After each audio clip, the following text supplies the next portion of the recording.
Hey everybody, my name is Chantel Bartlett. I'm the Manager of Member Engagement Programs with SME. We welcome you to FABTECH and to our program today.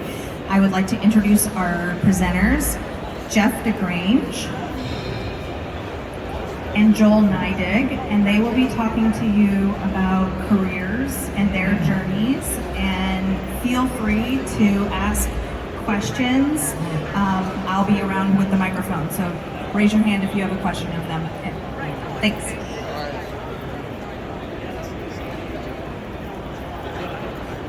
Yep, they're here. And then Well, hopefully, it's a pleasure to chat with all of you today, and I'm going to give you kind of my story from the perspective of when I graduated from college.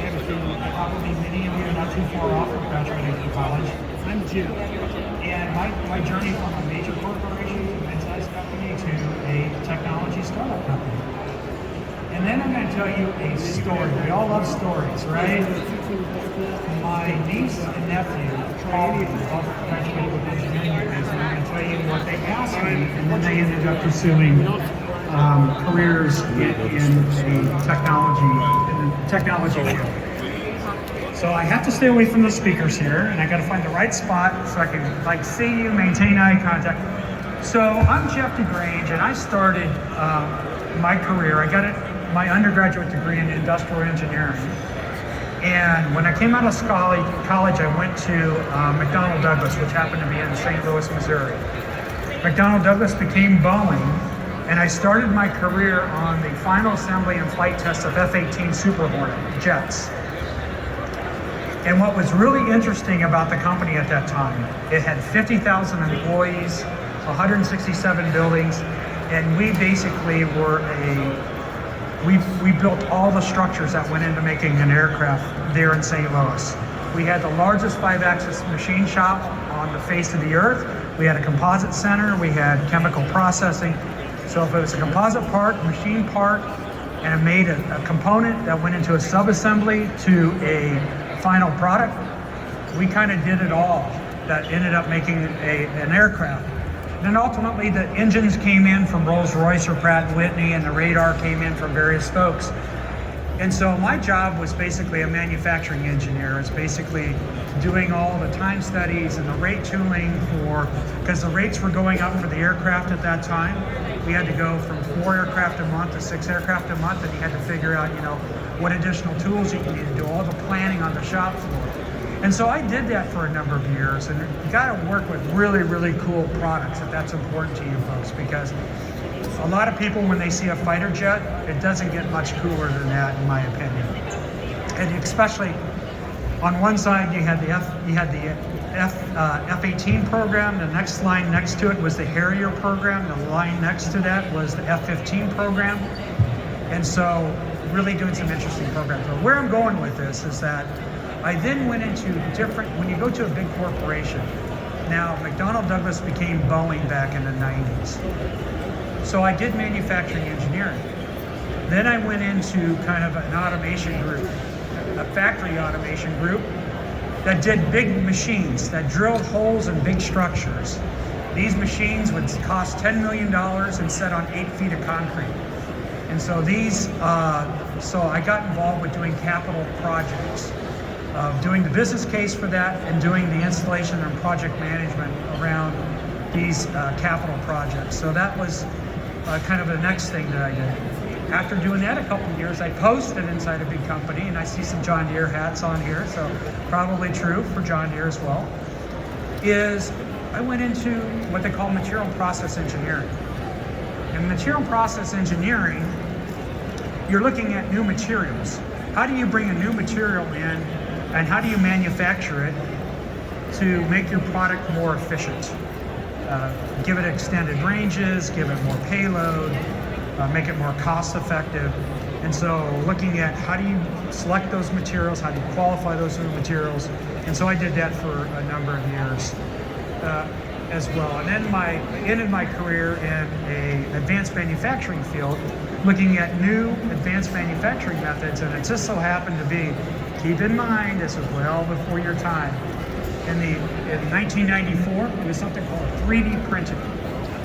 And we were only using it to make models for new aircraft programs that we would basically take to the Pentagon and show the military customers of what the next planes would look like or the next missile systems would look like. So we brought in the metal technologies, a lot of the polymeric technologies, and began to apply those in making tooling and then ultimately making parts that went on the aircraft. And that's how I ended my career at Boeing, which was a major corporation. Well, that 3D printing got into my blood. Like, I think this is beyond just making stuff for aircraft. I went to a mid-sized company at that time called Stratasys. You guys are probably familiar with Stratasys 3D printers. And Stratasys at the time was around 500 employees when I came into the company, so it was mid-size. And so it wasn't quite really young, it wasn't as advanced as a big corporation might be. But you work with some really interesting technologies, and more importantly, I set up a new branch inside of Stratasys. How do you apply it to manufacturing? You know, what kind of repeatability and reliability, and what's the predictability of your material properties coming off these printers from build to build? And can you do it reliably at the same cost with the same results every week? And so, and the emphasis was on automotive, aerospace, and defense on doing that at the company. And so that was my main focus when I was at Stratasys, and it was a lot of fun because prototyping is very different than manufacturing. Prototyping, you're dealing with mainly the engineers coming up with a new product. They design it, and they want to build something, look at it, physically take it to their customer base, and then make whatever design changes that they need to do in order to kind of finalize the design and take it forward to a final product. So that was a lot of fun doing that at Stratasys. But one of the interesting things, a lot of the young people at Stratasys, that was really, I think, very dynamic was a role called application engineering. And so what application engineering did, and I'll give you kind of a fun example. We work with the automotive companies worldwide. Well, one of those companies happened to be a little company called Ferrari in Italy.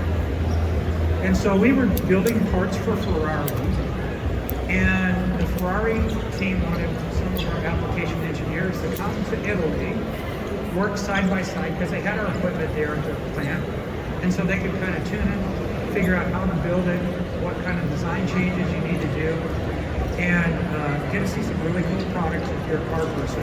I mean, who wouldn't want to work with Ferrari, right?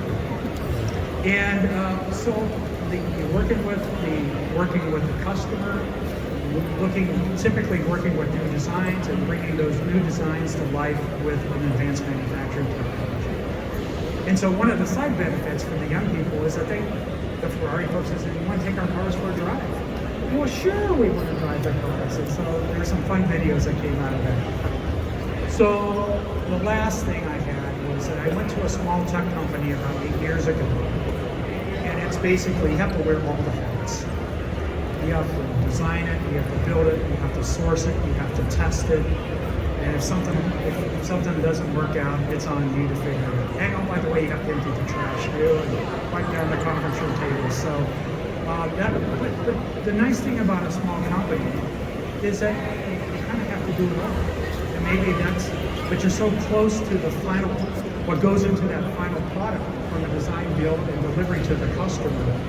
That might be more exciting versus going really deep into a given application, like manufacturing engineering or application engineering. So my point here is twofold, and I'm going to end with an example and turn it over to Joel here, is that your engineering degrees can take you on a lot of different pathways. You have to figure out what your personal interest is. Maybe you don't know. A lot of young people don't know when you come out. And let's say you go into a big company. So you can start in a given department, and a year later, if you don't like it, if you think it's dry or too boring, you can post to other engineering departments and continue to learn and advance in your career and get new skill sets. And that's the beauty of big organizations. They basically have the training programs and the opportunities to do that.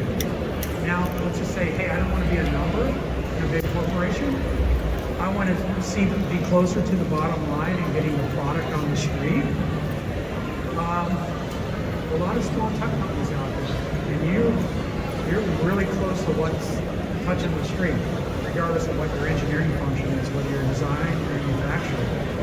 And so it depends on what your desires are. And so I'm going to tell you a little story, a true story. My nephew graduated with an engineering degree. He calls me up and he goes, "Hey, I got a job offer from Lockheed Martin. Engineering position, great pay, great benefits." He goes, "But I don't know if I want to go to Lockheed Martin. It's a big company. I want to be a number." And so I gave him the spiel that, hey, you go to a big company, you can post, you can actually move around, learn new skills, get new training, fun products that they make. And ultimately, he went to a small tech company where he actually designed and built CNC machining mills that did dental crowns for dentist office. Because he wanted to be right close to the bottom line. He wanted to have visibility in the small company. Loved it, absolutely loved it. So a year later, I get a call from my niece, different side of the family. He goes, "Hey, I just graduated with an engineering degree. One was mechanical, one was industrial." She goes, "Hey, I got a job from John Deere." And she goes, "I don't know, I'm kind of afraid going to a big company. I just might kind of get absorbed and become kind of a number." Kind of see a theme here with big companies. And so I told her about my experience at Boeing. She ended up taking the position at John Deere. And she's been there now for like 10 years. She's done some rotations in various engineering departments within John Deere and loves it because it gives her different exposures to different parts of the business. And now she started off as like a quality engineer on the tillage side at John Deere, looking at how to resolve all the quality related issues. But now she's kind of on the supplier management side, so the suppliers that send parts of those quality issues, she goes and works with those teams overseas because she likes to travel. So there's pluses and minuses to big and small companies is point number one, and point number two is your engineering degrees can take you down a lot of roads. I've experienced it firsthand. And even though you might say, "I want to start here," when you're 22 years old or 23 years old, realize that you can change into other types of roles and learn new skills and continue to kind of advance and grow in your career. And that's what an engineering and manufacturing can do. So that's my spiel, and I'm going to turn it over to Joel. Appreciate it. See if I get in the right spot for the speaker.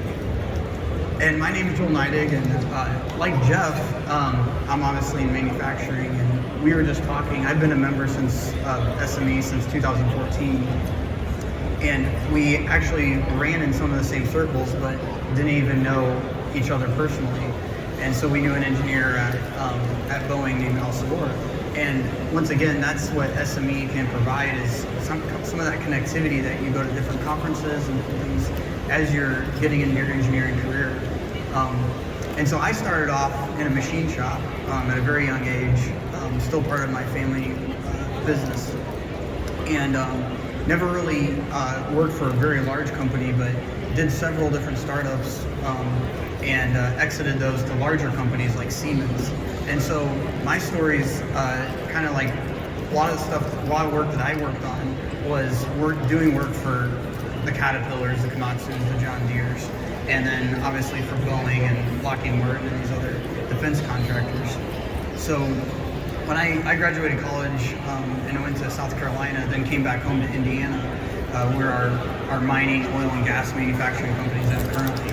So we have two manufacturing facilities.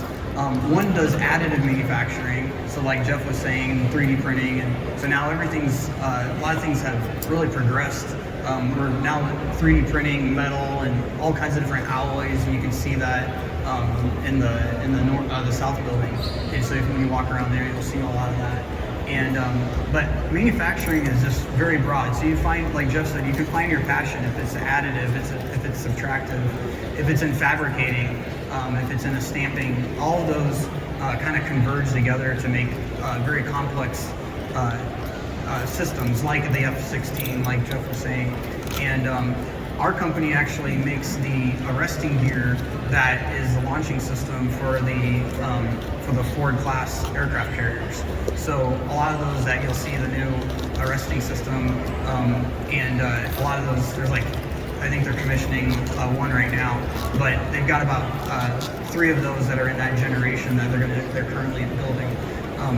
But what's kind of fascinating is that's another connection that Jeff and I have, because our system was the item that launched and caught the F-16 when it's,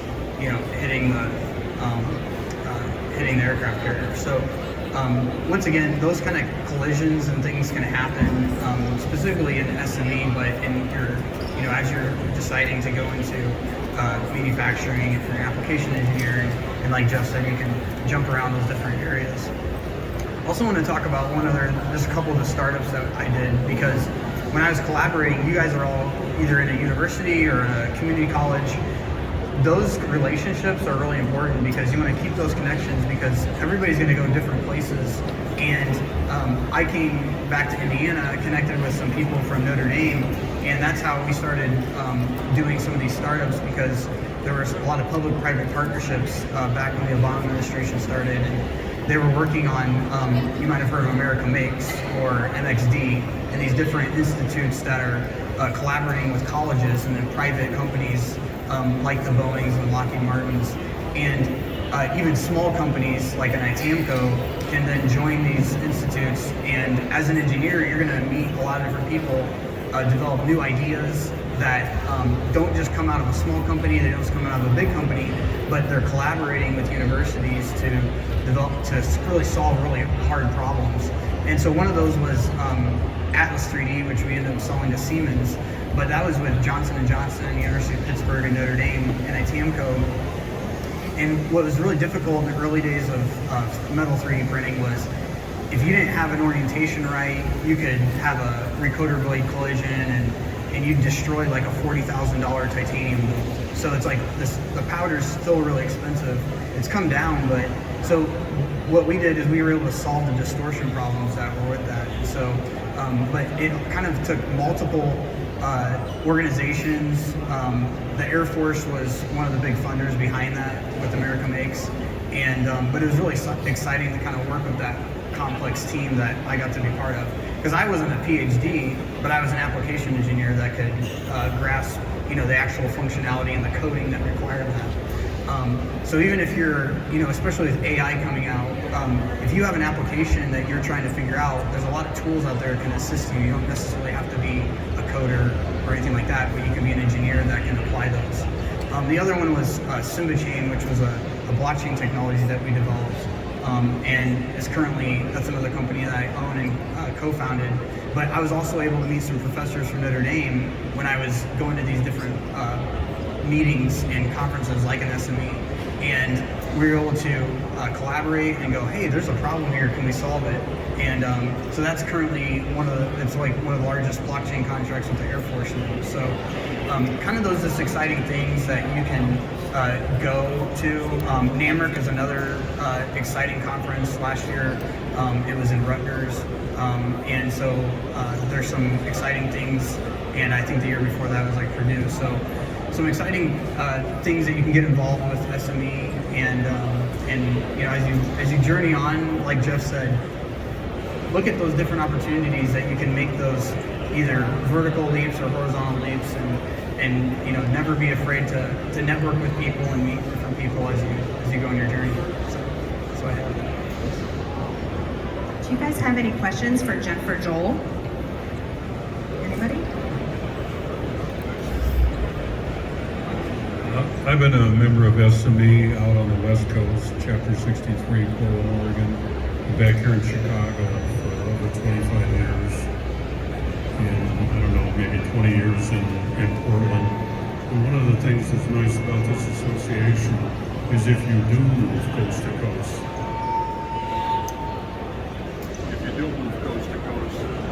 you meet other people that are engineers, and that being able to take that SME connection, being able to take that SME connection is a valuable entree into whatever the next company, especially if you get to meet other people that have expertise that you like to gain.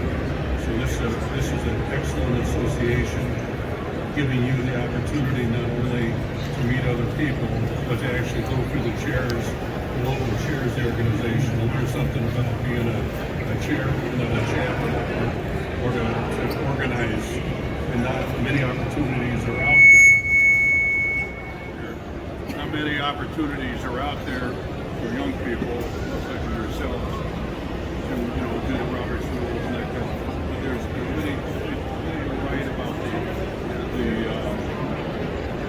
positive things that can happen. Positive things that can happen internally in your own world. Where you're not afraid to get up and speak to people, or you're not afraid to contact people if you need some help. That's what SME is about.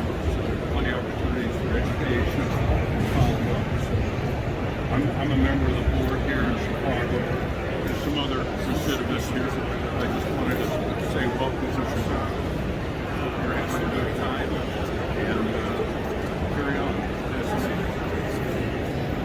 I'm going to add to that. I'm going to be another testimonial for that. So you guys are going to, on the forefront of starting your careers in a really exciting field and future years. And the whole point, and I can say this real time, is SME. It's about the network that you build. You may not be active in it once you start your career because your life's going to be moving pretty fast. You're going to be moving likely to a different area, starting a new job, making a new friend base, blah, blah, blah. But you're going to keep it. But this is really, really important on a couple of things. The network, even if you start now, if you pause it for a little bit, but this gives you great inroads to make lifelong partnerships with people that could help you solve problems. That could be your suppliers, that could be university collaborators, that could be government collaborators. And it's also a great way, as technology continues to move at rapid paces, stay on top of it. You want to say, hey, I'm going to go out and learn about the latest in robotics and vision systems out there for manufacturing.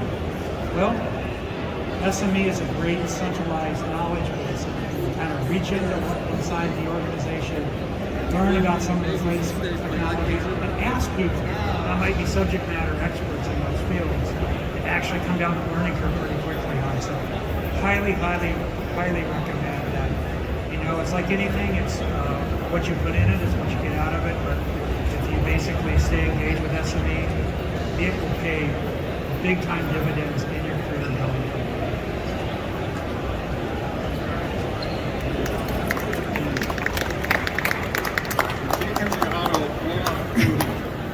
I would like to introduce you to the SME board president, Jim Schlussman. Thank you very much. As I was announced, I'm Jim Schlussman. I'm currently serving as the 2023 president for SME. My career has been in manufacturing engineering, with some information technology activities in that area. And I've been an SME member since 1989. And I was able to get benefits out of SME at many different levels.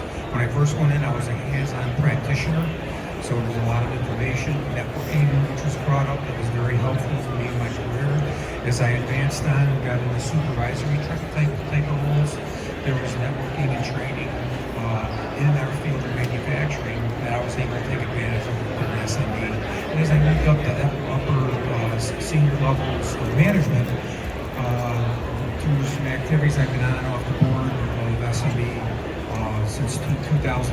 You get to network and meet with some great people there. My career started out right out of high school. I was a hands-on manufacturing person, running mills, drills, and lathes. I advanced on and learned NC and CNC and got into programming that and moved along from that. Career-wise, I advanced up the highest role I held in my career. I was what's called the Chief Information Technology Officer, CIO, for Navistar. which was their engine business, which is about a $3.5 billion company, and I was managing resources around the globe. And SME has been a big part of helping me get to where I'm at. I'm very excited to see you here today, not just for the show, but spending time with us here in the SME booth. I'm going to be here till 2:30. I've got a stack of business cards if anyone wants to talk to me afterwards about networking and everything on LinkedIn and connections there, and happy to talk with all of you in the extent that I can help you. So I want to thank you all for being here. As I said, I'll be in the booth for a while, and thank you for spending time here with SME, and I hope you find working with this organization as fruitful as it was for me in my career, in my life. Welcome and thank you. I just wanted to encourage everybody to feel free to come over here to our Tooling U SME booth and take advantage and learn more about our virtual lab. So it might be something of interest. And just one go back. I don't know all of you that like FABTECH. FABTECH is a Society of Manufacturing Engineering show. And they do multiple other shows. Like, I'm going to be at one in November called AeroDef, which is Aero Defense, which is out in Long Beach, California, focused on the aerospace and defense industry. And since I'm an additive manufacturing and 3D printing guy, usually in the spring there's one called Rapid. So if you want to know anything about 3D printing and additive manufacturing and all of the ancillary services that go around that technology, they do multiple conferences. So they do a wonderful job at these conferences, bring a lot of great technology and great learning environment besides that. Okay, I'm going to do one final thing. I'm actually going to hand over the microphone to my colleague Scott, and he's going to talk about Tooling U and all that they offer. Hi everyone, thanks for coming out to the event today in SME, and obviously take a little bit of a chance to learn about Tooling U, SME, and our role in manufacturing. We're basically stand out as a workforce development arm. I mean, your workshops have been about, I know, listening to part of it, career paths within the industry, and that's our role as well, is to help individuals and organizations, companies find their paths throughout manufacturing, and that can be training for individuals and students looking to get entry to folks looking to branch out within manufacturing. So we do really training and workforce development across the manufacturing spectrum, from basic fundamentals and inspection to machining, fabrication, welding, smart manufacturing, and really just continue to evolve with what the industry demands. And one of those things, primarily our classes revolve around an online platform to give our students and customers a lot of flexibility and customizing programs and schedules to fit their experience levels and learning speeds. But we're also now taking it to another level as part of a learn, practice, perform methodology and practical approach, from learning the content through an online or a classroom environment to our virtual lab environment, which now is the practice. And to get in there and to be able to use an fire extinguisher correctly, to be able to work with inspection and printing of diameters and such into welding. So we've got about 24 virtual lab classes are going to be released as part of our platform here. Half of them are probably already out and being used, but you're welcome to come up and try it. I can get you, get everybody through a little demonstration of it. You guys all use VR, got your gaming and things like that. That's a big part of really why this is going to become really popular and part of the training profile for so many folks, is that everyone really likes the gamification, the immersive technology in order to help prepare them for work on the shop floors. So just again, a little bit about us and our capabilities. You're welcome to come up here, take a little for a test drive, see how everything works, and hopefully we'll see you as Tooling U SME students down the line as well.